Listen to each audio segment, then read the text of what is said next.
Something happens the moment you decide to trust someone with the most significant parts of yourself.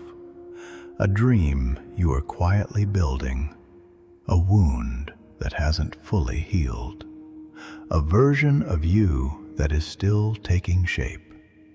You reach out looking for a witness, and sometimes you find one. But sometimes what you believed was connection turns out to be exposure.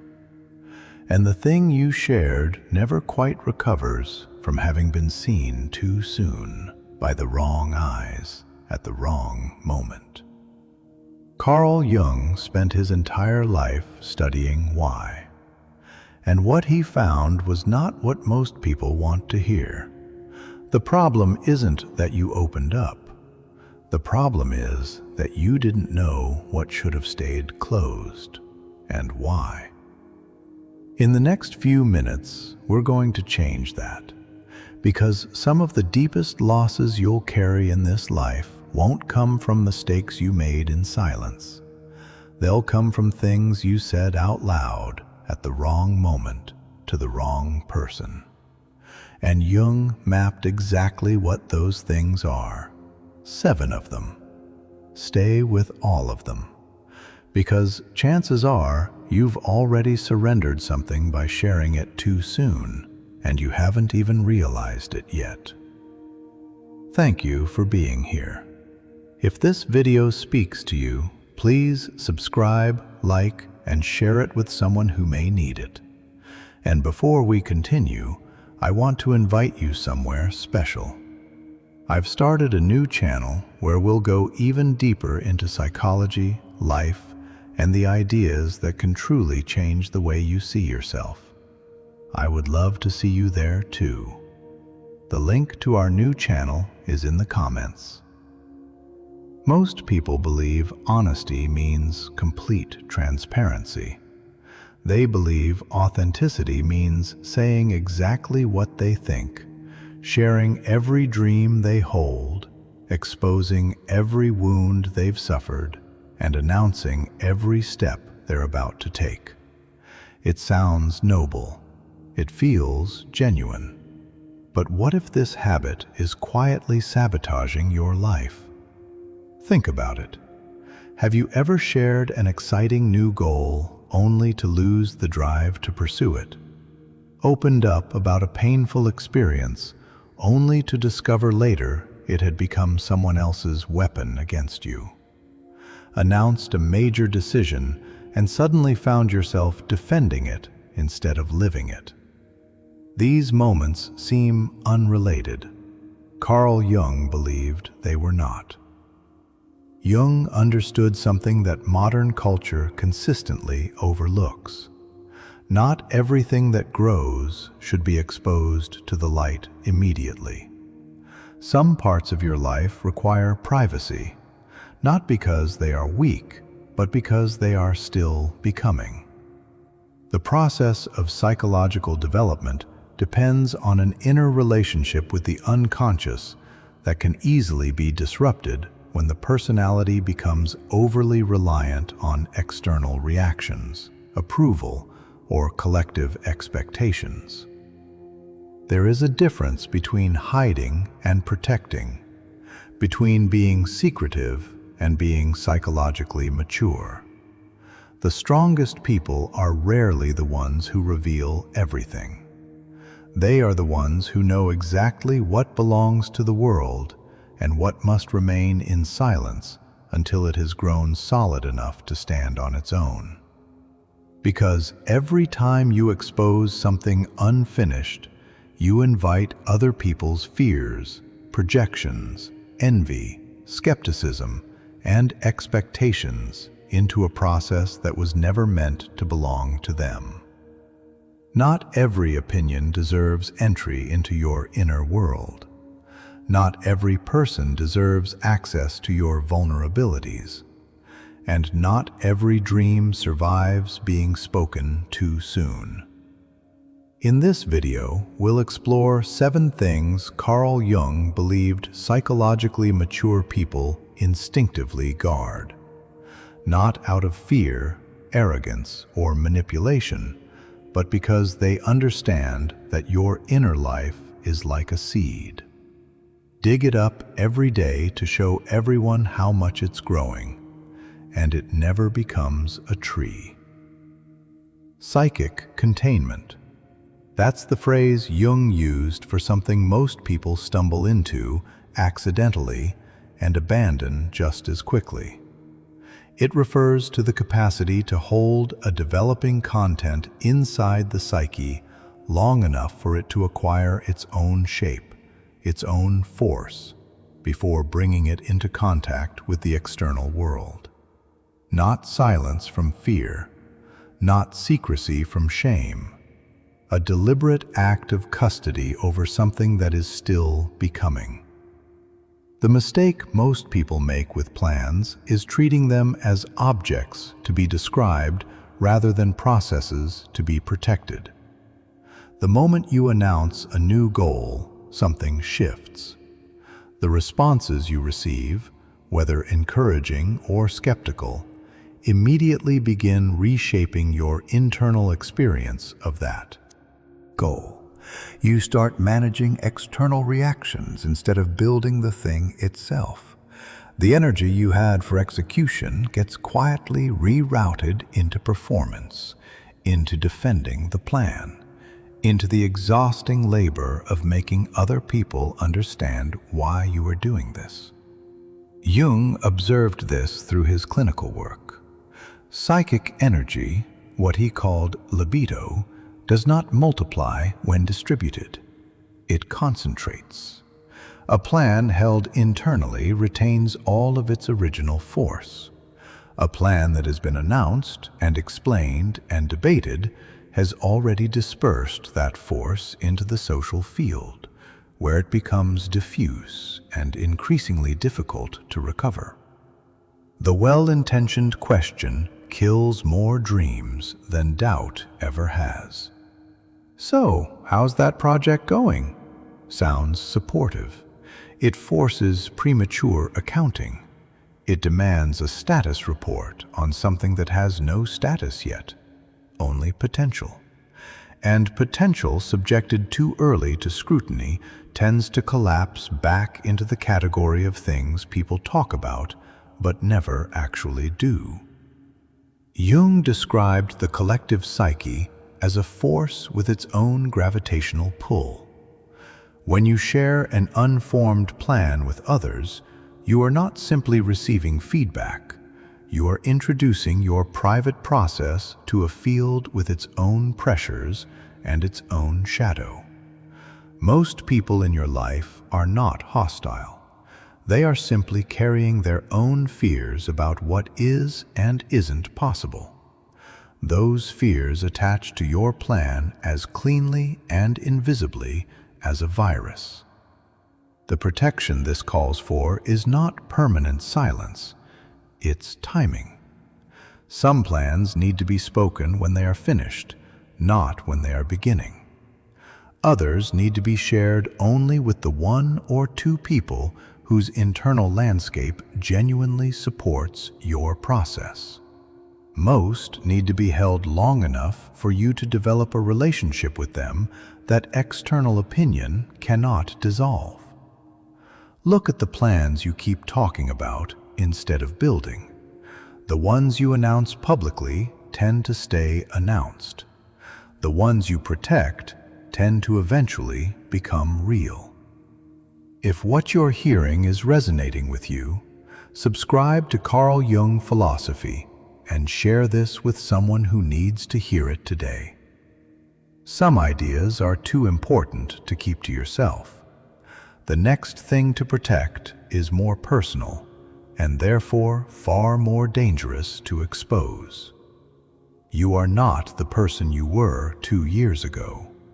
And that gap between who you were and who you're becoming is one of the most psychologically fragile spaces a human being can occupy. Not because the change is harmful, because it's real.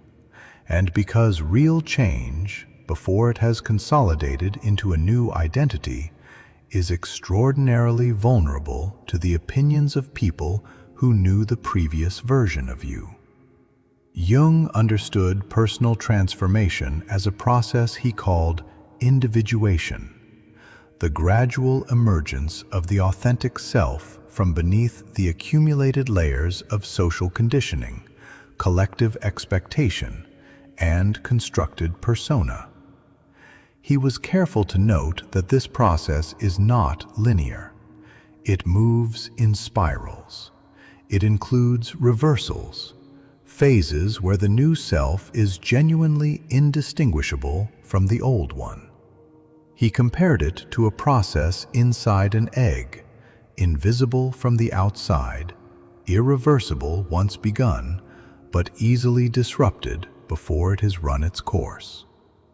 The people who love you most are often the most dangerous to this process, not because they wish you harm, because they are attached to a version of you that no longer fully exists. They refer to you by the shorthand of your history. They recall your limits. They remember the version of you who failed at the very thing you are now attempting again. When you share your transformation with them, you are not simply telling them a story. You are asking them to revise a model they built over years. Most cannot do this without resistance, and their resistance arrives before they are even aware of having it. This is not cynicism about other people. It is clarity about process. When a caterpillar is inside its chrysalis, it has become neither butterfly nor caterpillar. It is a substance in transition, structurally unstable, requiring protection precisely because it is neither one thing nor the other. The appropriate response to someone asking to observe that process is to keep the chrysalis closed, not out of shame, because the conditions inside are irreplaceable. Your changing habits are not ready to be discussed. Your shifting values are not ready to be debated. The new relationship you're building with yourself does not need to be presented for social validation at the very moment you are constructing it. What it needs is time inside a protected space where you are the only judge of its progress. The practice here is simpler than it sounds. Stop narrating your transformation in real time. Stop announcing the person you are becoming. Become them. When the change has weight and structure and history behind it.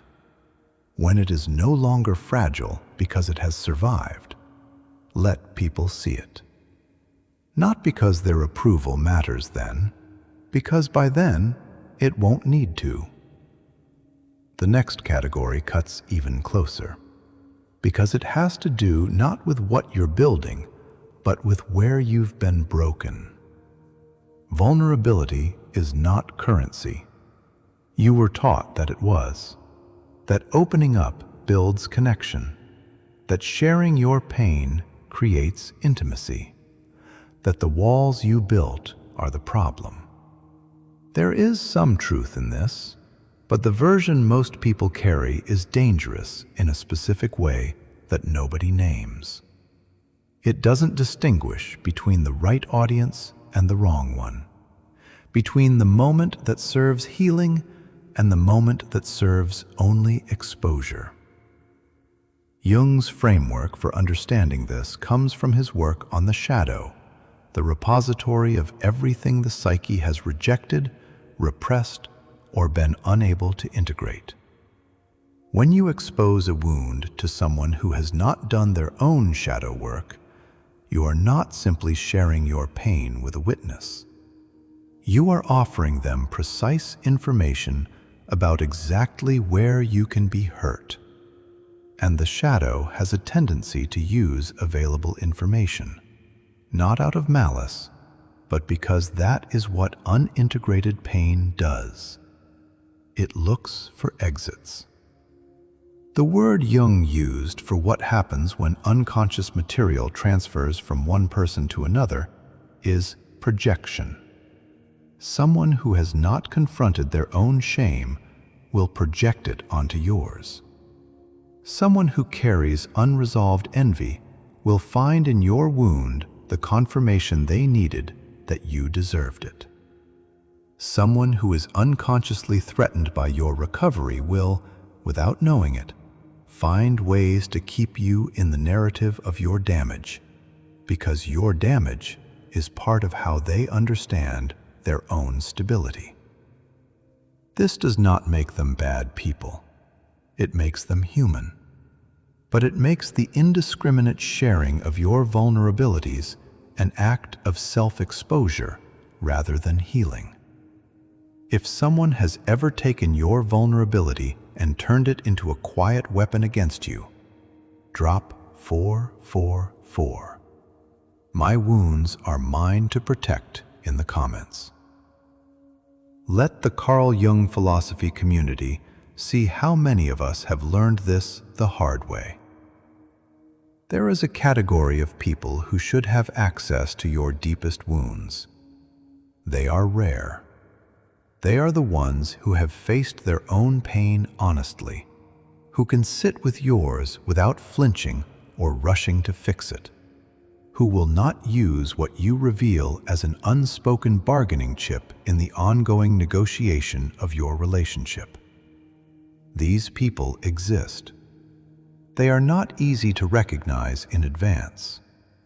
The way you find them is not by opening to everyone and seeing who survives, but by opening incrementally, watching how the smaller things are held, and allowing access deeper only when the evidence genuinely supports it. What most people do instead is share wounds in moments of emotional overflow with whoever happens to be present. The relief is real. The release is authentic. But relief and healing are not the same thing. And the person who received your wound in that moment now carries information about you that was never meant for them. You cannot retrieve it. You can only notice the pattern and begin to change it. In the meantime, the wound belongs to you. That is not isolation. That is custody. It means maintaining care over a vulnerable part of yourself until the conditions are genuinely right for that vulnerability to serve growth rather than extraction. The wound that is tended in the right conditions eventually becomes something else entirely. Something with weight and wisdom rather than just pain. That transformation requires privacy at exactly the stages when exposure feels most urgent. The next two things to protect are different in form, but identical in their underlying logic.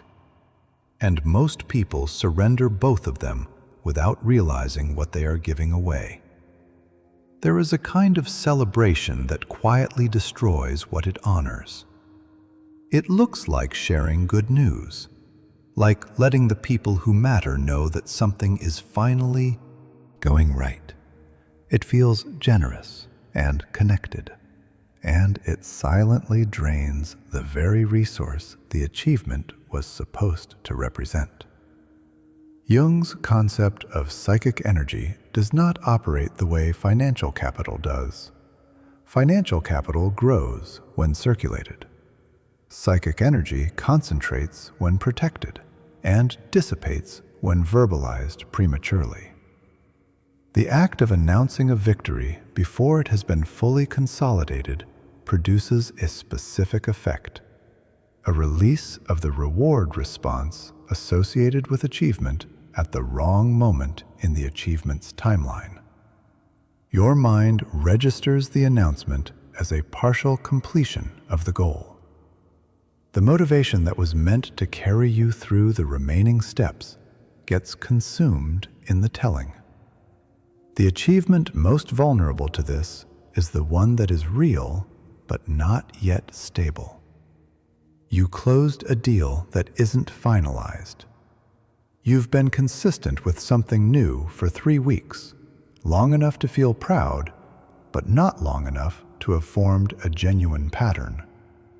You've started something that shows early signs of working. These are exactly the moments when you most want to tell someone, and exactly the moments when telling someone most undermines the process. The external validation arrives, and the internal engine quiets, because some part of you has already registered the goal as partially achieved. This is not superstition. Jung was precise about the mechanics. Psychic processes require a period of development in the interior space before they can sustain contact with the exterior world without being fundamentally altered by it. An achievement that hasn't consolidated yet exists in the same fragile state as a plan that hasn't been built yet. The energy flowing toward its completion can be interrupted by the same forces, others' projections, their implicit expectations, the subtle pressure to perform the achievement rather than deepen it. The version of this that costs people the most appears in creative work. The writer who describes their novel in too much detail before writing it often never writes it. The entrepreneur who pitches their vision in every meeting sometimes loses the vision in the pitching. The athlete who declares the outcome before the competition walks in already carrying the weight of what they've claimed. The telling substitutes for the doing in the psyche's accounting system. Let the achievement become undeniable before you name it. Let it be something people witness rather than something you announce. Now the doubt. Existential doubt, the kind that surfaces in the quiet hours and asks whether the life you are constructing is actually yours, is not a malfunction. It is a signal. And signals subjected too early to the commentary of other people get misread in ways that serve everyone's comfort except the person who most needs to receive the message. The people who love you will try to reassure you. The ones who share your circumstances will project their own unresolved uncertainties onto yours. The ones with fixed ideas about who you are will interpret your questioning as a crisis to be steered back toward the person they already know. Jung understood existential doubt as the psyche's way of preparing for a necessary transition. He described the process of coming to terms with the unconscious as a true labor, a work which involves both action and suffering. That labor cannot be outsourced. The doubt is yours to carry long enough to understand what it is genuinely asking. Is it asking you to leave something, or to change how you exist inside the thing you're already in? Is it pointing at an external structure, or at something interior that no external change can resolve? These questions cannot be answered in conversation. They require quiet and time and the willingness to sit with uncertainty rather than immediately converting it into a narrative someone else can respond to. Before you voice a doubt to anyone, write it down first. Move through it in solitude until it begins to differentiate itself into something more specific. At that point, you may find you have something worth bringing into a genuine exchange. Until then, the doubt belongs to the space where it can be understood rather than managed. The next two things to protect are the ones that cause the most immediate and preventable damage when exposed too soon.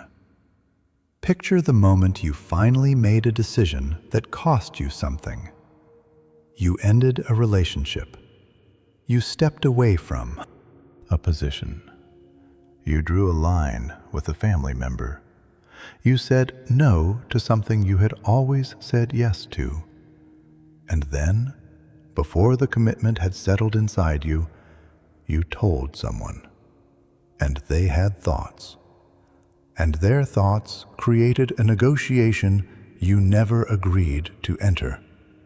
You found yourself defending a decision that had already been made, explaining to someone else what you owed only to yourself. And somewhere in that conversation, the decision began to soften at its edges. Jung described the persona as a compromise between the individual and society, an agreement about what a person should appear to be. The persona is not dishonest, but it is, by definition, a negotiated form. The danger arrives when negotiation extends into territory that should never have been offered for negotiation in the first place. Your limits are not a persona issue. They are a self-issue. The moment you announce them publicly, before they have been lived, you have invited the collective into a conversation about what belongs only to you. This applies most directly to the limits you set in relationships. The decision to stop tolerating something, to stop performing a role that someone else has assigned to you, to stop being available in a way that has been costing you more than you've been willing to acknowledge. These decisions, when announced before they are embodied, immediately become subject to the other person's narrative. They become reasons to argue, to guilt, to plead. The moment you say, "I've decided I won't be doing this anymore," rather than simply no longer doing it, you have created an opening for the decision to be undone. The limit that is lived rather than announced is the only limit that holds. This is not manipulation. It is the understanding that your limits are expressions of your internal landscape, not proposals to be accepted or rejected by others. The person who changes their behavior quietly, without theatrical announcement, without seeking permission or understanding, is the one who actually changes their behavior. Everyone else is still in the negotiation, still performing the boundary rather than being it. The same principle applies to life decisions more broadly. The person who tells everyone about the move before finding the apartment is already carrying the social weight of everyone's opinions about their new city. The person who announces the career change before making it is already navigating others' fears dressed up as concern. The person who shares the plan to remove someone from their life before acting on it gives that person time to preempt the cut. The decision made in private and carried out without advanced narration arrives in the world as a fact rather than a negotiation. Facts are harder to undo than proposals. There is also something that happens internally when you announce a limit before living it. You discharge some of the emotional energy that was meant to fuel the decision. You feel briefly as though you have already done something because you have said something. The saying and the doing feel adjacent in the psyche's accounting system, and the saying is so much easier. This is the same mechanism that drains unbuilt plans and unconsolidated achievements. The announcement substitutes for the act. Decide first. Live the decision. Let the announcement, if it comes at all, be a report rather than a proposal. The final thing on this list is the one most people have never been told to guard at all, and the one whose loss is hardest to recover from. Your dreams are not decoration. The images that surface in sleep, the symbols that recur across years, the intuitions that arrive without invitation and resist being explained, these are not noise. Jung called them the language of the unconscious and spent his professional life demonstrating that this language carries as much developmental meaning as any conscious analysis. What he also understood, and what most people never consider, is that this language is fragile in a very specific way. It cannot survive premature exposure to the rationalism of people who do not share its vocabulary. In his essays on analytical psychology, Jung observed that the experience of archetypal content is frequently guarded as the closest personal secret, because it is felt to reach into the very core of one's being. He was describing something his patients knew instinctively before they knew it consciously, that the inner life carries a kind of weight that ordinary conversation does not know how to hold, and that bringing it too quickly into contact with everyday judgment tends to collapse it into everyday judgment. The particular danger is skepticism applied too early. A recurring dream that you describe to someone who responds with, "I think you're just stressed," has not been understood. It has been closed. The symbol that was beginning to reveal something about your direction, your shadow, your unintegrated self, has been reclassified as noise by someone with no access to its content and no framework for its meaning. Once you have heard their dismissal, the symbol often loses its hold on you, not because they were right, because their certainty colonized the space where your uncertainty was doing necessary work. You handed them something living and received back something categorized, and the categorization extinguished it. The inner life that needs protecting includes far more than dreams.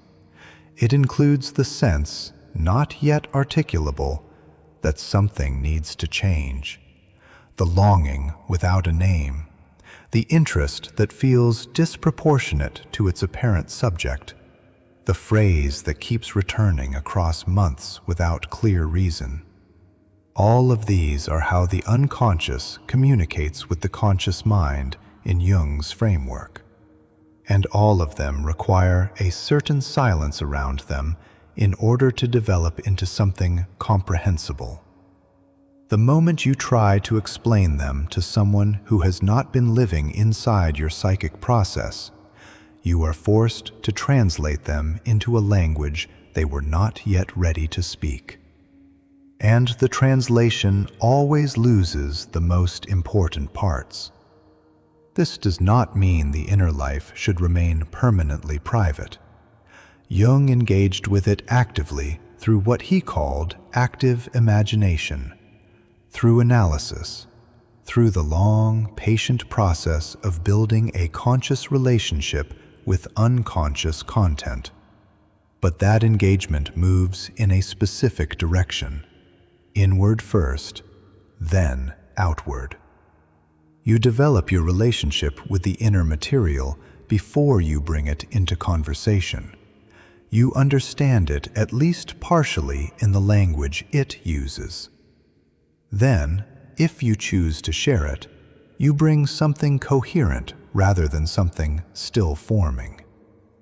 The difference between describing a dream the morning after and describing what a recurring dream has shown you over the course of a year is the difference between noise and knowledge. If your inner voice has been trying to reach you, and you've been sharing it before you've truly heard it yourself, write 1111. I am the architect of my own awakening in the comments. Let the Carl Jung Philosophy community be the witness your inner world actually deserves. Jung also wrote about vocation, the inner calling he described as something that acts like a law of God from which there is no escape. He observed that the smaller the personality, the more the inner voice fades into the background noise of collective opinion, until the person can no longer distinguish what is genuinely theirs from what the group has decided for them. The protection of the inner life is, in this sense, the protection of the calling itself. Every time you expose a nascent sense of direction to someone whose response is dismissal or redirection, you risk losing the thread before you've gathered enough of it to hold. Tonight, before you sleep, resist the impulse to explain your dreams to anyone. Write one down instead. Treat it as though it had something to say, without immediately deciding what that is. Stay with it across days. The part of you that dreams is not less intelligent than the part of you that speaks. It is differently intelligent. It has been trying to reach you. Give it the space to complete the sentence. Everything Jung understood about the psyche arrives at the same place, and it is not a complicated place. It simply asks one thing of you. Stop handing your unfinished self to people who are not yet equipped to hold it. The pressure you feel to explain yourself, to perform your transformation in real time, to share your deepest process as proof that you are worthy of being witnessed. That pressure is not a sign of openness. It is a sign of how thoroughly the world around you has convinced you that its approval is the price of your own legitimacy. But here is what Jung knew, and what the most psychologically grounded people carry quietly inside them. You were never meant to be fully legible to everyone. Your transformation was never meant to be broadcast in real time. Your wounds were never meant to be offered to the first person who asked. Your dreams were never meant to be explained to someone who hasn't earned entry into the language they're written in. Psychological maturity is not the capacity to share everything. It is the hard-earned understanding of what belongs where. And the person who has truly learned that, not just heard it, but lived it, does not become less present in the world. They become more substantial. There is a gravity to people who do not perform their interior life in public. A stillness. Something in them has been allowed to finish forming, and it shows. The measure of whether this reached you is not what you type in the comments tonight. It is what you choose to stop saying tomorrow. What you decide to hold a little longer before exposing. What you give permission to grow in the quiet where it has always belonged. You have an inner world that has been waiting for exactly this quality of attention. Not the world's attention, yours. Give it back to yourself. If this video touched something real in you today, share it with one person who needs to hear it. Subscribe to Carl Jung Philosophy if you haven't yet. And the video on your screen right now will take you even deeper into what Jung understood about the psychology of who you are still becoming.